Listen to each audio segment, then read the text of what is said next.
So he brought the people down to the water. And the Lord said to Gideon, everyone who laps the water with his tongue as a dog laps, you shall set by himself. Likewise, everyone who kneels down to drink. Judges chapter 7, verse 5. Throughout the ancient Near East and Mediterranean, domesticated dogs served as companions, hunting dogs, sheep dogs, and guard dogs.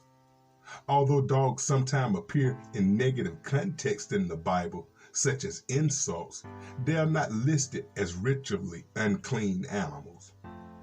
In the Greco-Roman world, dogs frequently sat underneath tables and ate scraps of food that fell on the ground. In the New Testament, the Syrophoenician woman talks about table dogs. Yes, Lord, yet even the dogs eat the crumbs that fall from their master's table. Matthew chapter 15, verse 27. Some ancient Greek and Romans built tombs or erected headstones for their deceased pets. That shows that owners cherished their pets, with several inscriptions even describing the dogs as family members. Dogs also fill an important role as physician in the Greco-Roman world. For example, a dog knows that it should elevate an injured leg alongside other evidence. The ancient observer saw that the dog knows what plants to eat as medicine to induce vomiting if it has eaten something that upsets its stomach.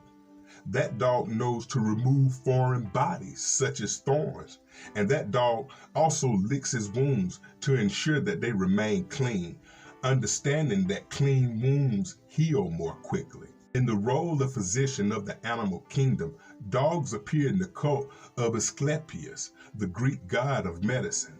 Sacred dog living in the god's temple would lick visitors' wounds.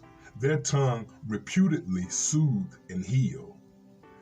This understanding of dogs as physicians proved important for the parable of the Rich Man and Lazarus in Luke chapter 16, verse 19 through 31.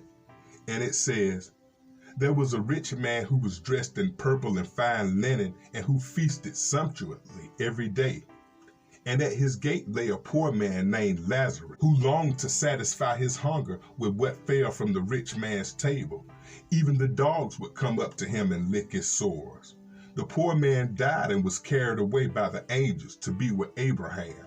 The rich man also died and was buried.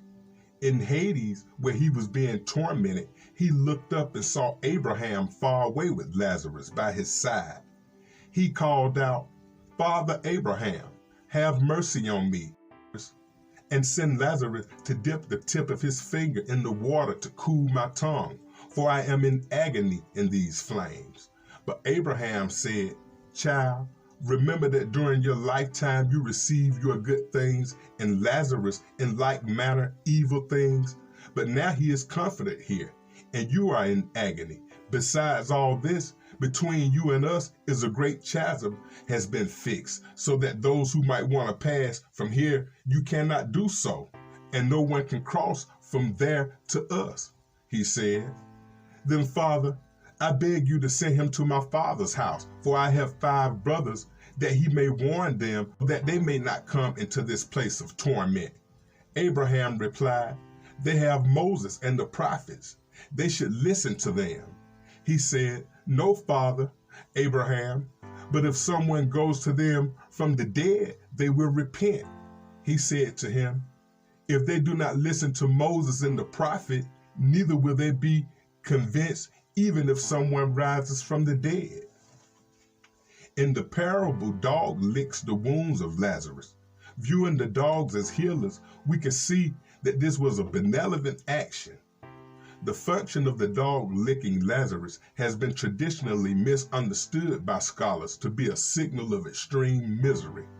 Lazarus must be so disabled that he can't drive away these unclean dogs who are making a meal of him. So the old interpretation goes.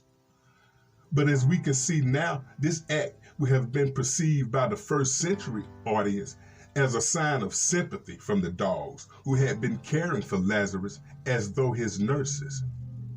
We also see from the parable that Lazarus wishes to eat the scraps from the rich man's table, like a table dog.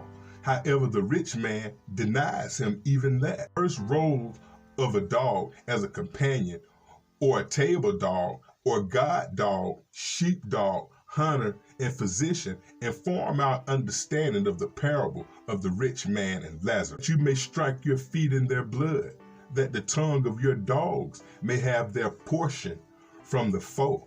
Psalms chapter 68, verse 23. I'm Reverend said. Please join me daily for Bible study, prayer, and spiritual inspiration. And if you ain't did it already, go ahead and hit that subscribe button, like, share, and comment on any video on this channel. And until the next time, y'all stay blessed.